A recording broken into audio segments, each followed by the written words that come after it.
saya ada satu pantun nak dikongsikan. Silakan. Sirih Pinang di dalam puan, tinggi junjungan, sirih Melayu. Khasiat sirih tidak dinafikan, sudah terkenal di zaman dahulu. Sudilah hamba membalas sirih ya. Silakan. Sirih junjung, sirih pinang. Sirih tanya, beserta cincin. Adat dijunjung, pusaka dikenang. Budaya lama tetap terjamin.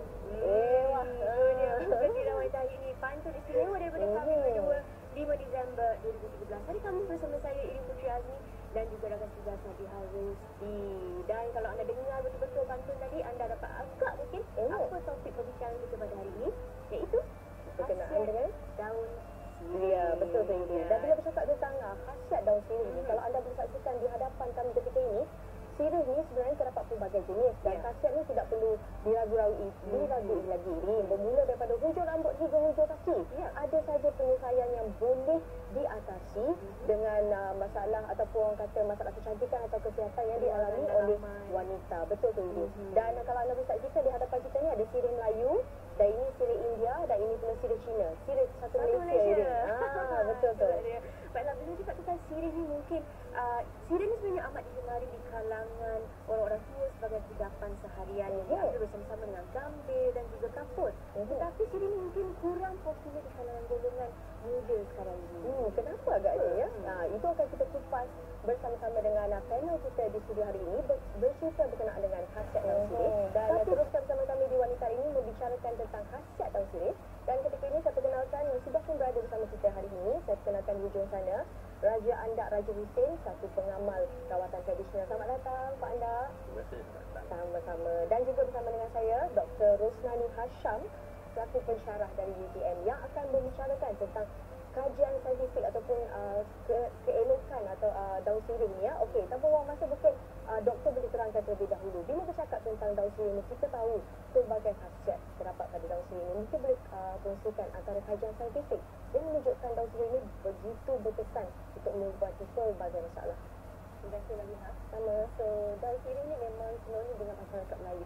So, secara saintifiknya kita panggil nama dia adalah Phyphogator. So dia dalam kumpulan Phyporaceae. So ia telah memang berasal daripada Malaysia dan ditanam dan dibawa ke seluruh Asia Tenggara dan juga ke benua Asia dan juga Afrika. So masyarakat Malaysia dahulu menggunakan tumbuhan ini, daun sirih, untuk sebagai penyembuh luka, antiseptik dan sebagainya. So dari segi saintifik, dia punya kualiti daun sirih tersebut adalah ditentukan oleh phenolic content dalam bahan daun sirih tersebut. So jika phenolic content ini tinggi, so daun sirih itu kualiti dia adalah tinggi. So phenolic content ini kalau kita tengok dalam daun sirih dinamakan sebagai chavicol ataupun chavibetal. So dua komponen ini adalah mempunyai kandungan antioksidan dan antiseptik yang tinggi. So dia boleh digunakan sebagai pembersih dan sebagainya. Dan bila bercakap tentang pelbagai khasiat daun sirih ni, mungkin Pak Andak boleh kongsikan untuk wanita khususnya, apa antara kebaikan ataupun khasiat daun sirih yang boleh mengatasi pelbagai masalah wanita? Untuk daun sirih, sejak zaman dulu lagi yang kita ketahui yang penggunaan sirih ni memang digunakan oleh golongan wanita daripada hujung rambut sampai hujung kaki, daripada untuk kebersihan dan juga untuk kecantikan.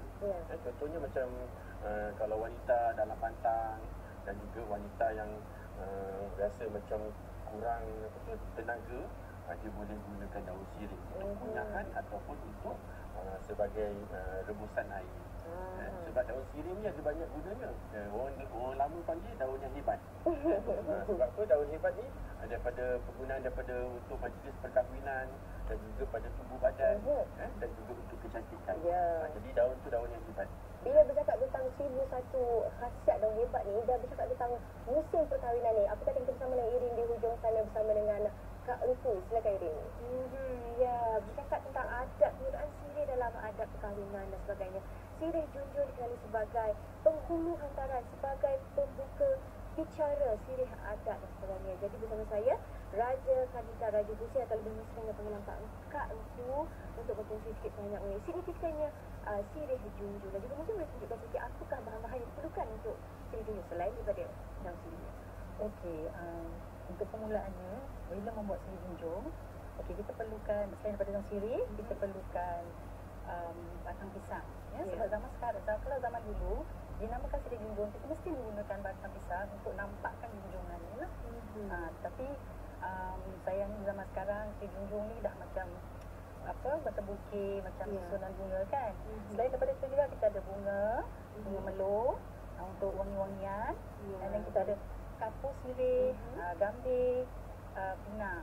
Jadi mungkin Kak Fu boleh tunjukkan cara-cara. Okey, yang ini saya dah siapkan untuk sirih tapak. Yang ni batang pisang kita dah buat dengan untuk junjungan ya. So maknanya di sini kita cuma letakkan bunga untuk nampakkan ketinggian lagi lah. Tapi di dalam sebenarnya dalam hantaran macam Irin kata tadi, sirih junjung ni sebagai penghulu hantaran kan. Jadi maknanya bila kita susun hantaran tu, maknanya sirih junjung ni akan ke depan, maknanya dia jadi kepala hantaran. Ya, itu lebih menyelah lah sebagai pembuka kata. Tentang sirih junjung ni, berapa banyak lembar daun sirih yang diperlukan untuk membuat sirih junjung? Okey, kita boleh gunakan, maknanya sirih junjung yang Kak Fu buat ni, kita gunakan daun yang kiraan dengan ganjil ya.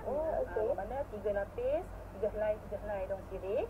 Kita boleh kali dengan, kalau di sekeliling bermakna pahanya besar, mungkin kita gunakan 15 keliling di, kalau tidak kita gunakan 9 ya. Maknanya di hantaran dan di hujung sini kan.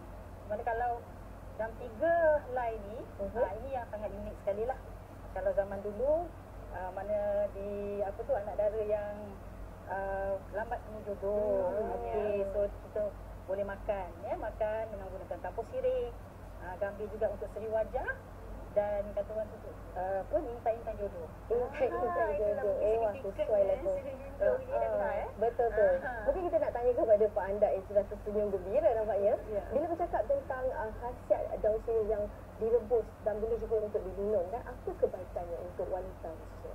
Sebenarnya banyak kalau kita perhatikan macam rebusan macam ni, saya dah rebuskan dengan air gula Melaka jadi kalau kita minum cara tak langsung memberi kesegaran dalaman.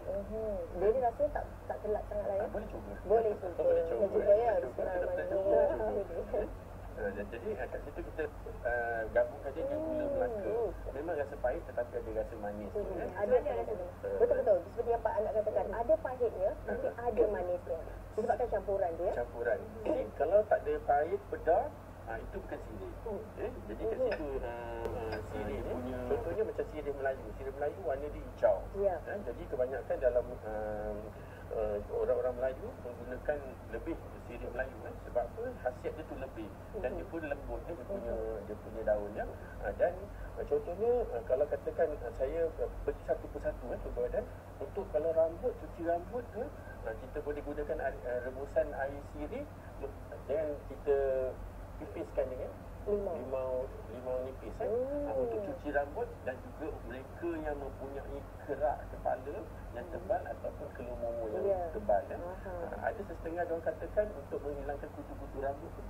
Tapi mengikut kepada pembacaan saya juga Pak Andak, daun sirih sebenarnya begitu sinonim dengan mereka yang punya masalah jerawat. Mungkin boleh huraikan.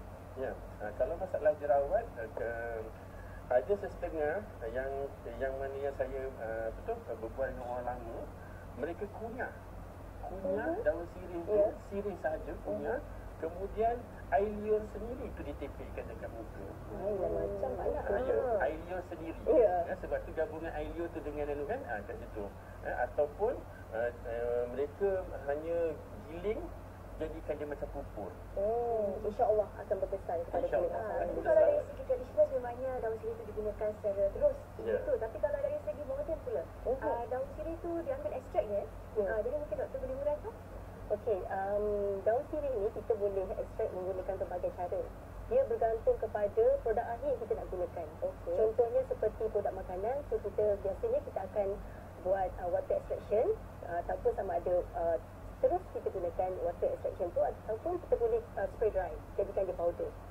So di samping tu, untuk topical use pula, kita boleh gunakan teknik macam contohnya solvent extraction untuk dapatkan dia punya oil resin, ataupun steam distillation yang mana kita boleh extract minyak pati daripada sirih tersebut.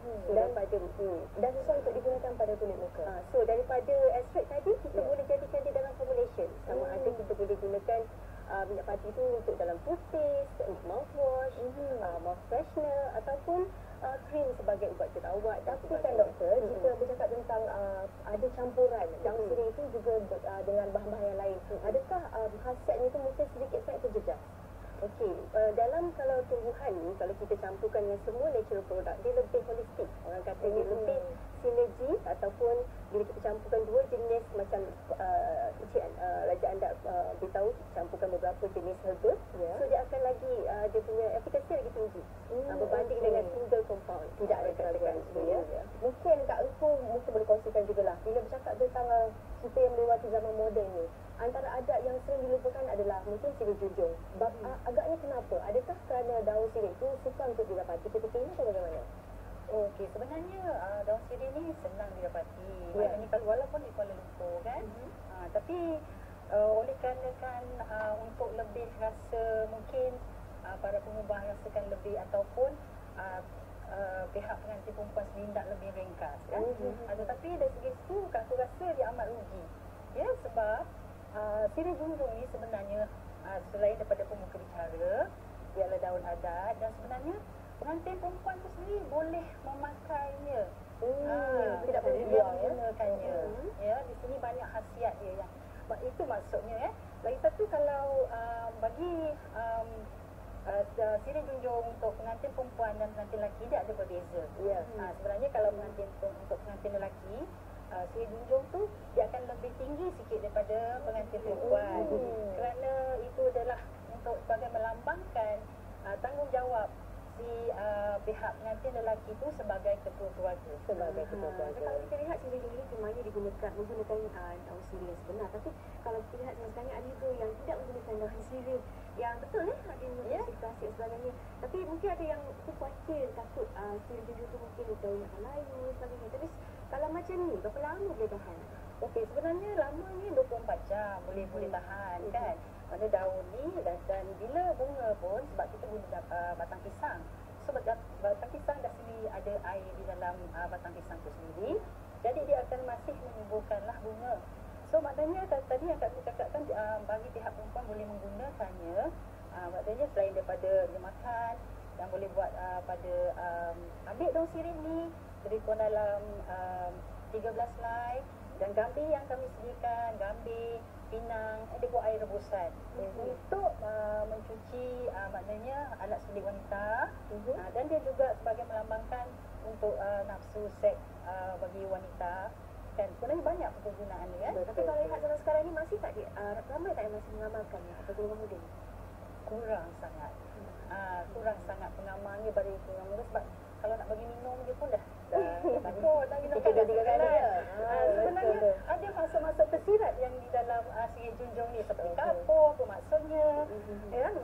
Kapur maknanya sirih ni melambangkan maksudnya hati kita yang mulia hati mulia dan berani. Maknanya bila kita maknanya dia tak mudah berputus asa dan melambangkan rendah dirilah dan kapur sirih pula memberi memang dia rasa payau, pahit, maknanya hangat. Bila makan dengan sirih tu dia bermaksud hati yang suci, tapi boleh memberontak lah jika dicabar. Kan? Macam-macam maksud sirat. Betul. Mungkin Pak Anda juga boleh kongsikan dia terdapat di hadapan kita ketika ini. Okey. Di hadapan anda ni, kalau kita perhatikan terdapat serai wangi, daun jambu batu dan juga daun kemangi. Ini untuk pada wanita yang dalam pantang untuk cibuk. Kita rebuskan sirih dalam beberapa helai, kemudian dicampurkan dengan herba-herba yang lain, serai wangi dan juga jambu batu. Jadi air itu akan berasa jadi kelan. Jadi untuk cibuk dalam wanita yang dalam pantang. Dan bagaimana pula dengan saya lihat di sini ada kapur, ada ini anda cuba ni tunjukkan, iaitu cengkeh dan sirih. Ini untuk haruman pernafasan. dan juga untuk kuatkan gigi. Jadi dimakan itu saja kan? Kunyah saja. Sebab kita tahu cengkeh dengan sirih ni gabungan dia tu memang bagus untuk pernafasan.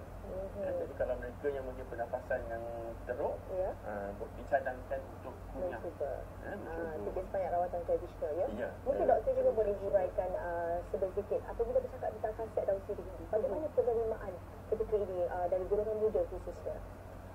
So sekarang ni golongan muda dia lebih suka kepada produk-produk yang lebih moden. Maksudnya penggunaan dia macam kalau nak makan pun dia suka yang capsule ataupun yang mudah lah. Macam contoh untuk kosmetik, mereka kalau boleh yang dah siap. So di IPD memang kami bantu usahawan-usahawan untuk membangunkan produk-produk mereka dari konsep yang lebih moden. So contohnya untuk kosmetik produk, so untuk pembangunan produk dari segi makanan pun kita boleh hasilkan dalam bentuk yang lebih moden dan senang untuk untuk masyarakat kita konsum makanan tersebut. Mungkin Pak Adak boleh kongsikan apabila melewati zaman moden kini yang pelbagai produk yang telah diubah sesuai untuk zamannya khasiat daun sirih ni. Apa agaknya komen daripada Pak Adak yang sudah lama mengamalkan rawatan tradisional ni? Bagi saya benda tu memang bagus. Bagus sebab dia ada kontrak. Ada orang dia suka mengamalkan, ada orang ada setengah pengguna mereka suka benda yang dah sedia ada. Betul. Jadi kat situ kita tak boleh nafikan yang ni tak boleh, yang tak boleh. Tetapi macam saya suka mengamalkan. Walaupun dapat khasiat tu agak lama, tetapi mengamalkan tu kita rasa dapat benda yang segar. Daun sirih yang segar. Macam contohnya air bunga melur dan sirih kita boleh minum. Yang ni untuk kesegaran dalaman. Bagi wanita-wanita yang anak-anak dara nakkan kecantikan, cuba minum air bunga melur dan sirih. Tak kira air ni sama ada dari segi moden ataupun tradisional, banyak sebenarnya khasiat daun sirih yang boleh kita praktikkan. Ya, betul tu. Dan sirih junjung kami pun telah pun siap digubah. Dan mungkin di hujung-hujung perbincangan kami ini, Kak Empu ada sedikit pesanan yang ingin dikongsikan bersama dengan penonton. Okey, untuk penonton semua, bagi bakal-bakal pengantin terutamanya kan, untuk hantaran yang akan dibuat, gunakanlah sirih junjung, sirih yang asli ya. Maknanya sekarang ni dah tengok wanita hari ni tahu berbagai khasiat yang ada pada sirih ni ya, dan maksud yang tersirat. Ya, memanfaatkan adat Melayu. Ya, Terima kasih ucapkan kepada Kak Logo, Pak Andak dan juga Dr. Rosnani, dan kita akan beri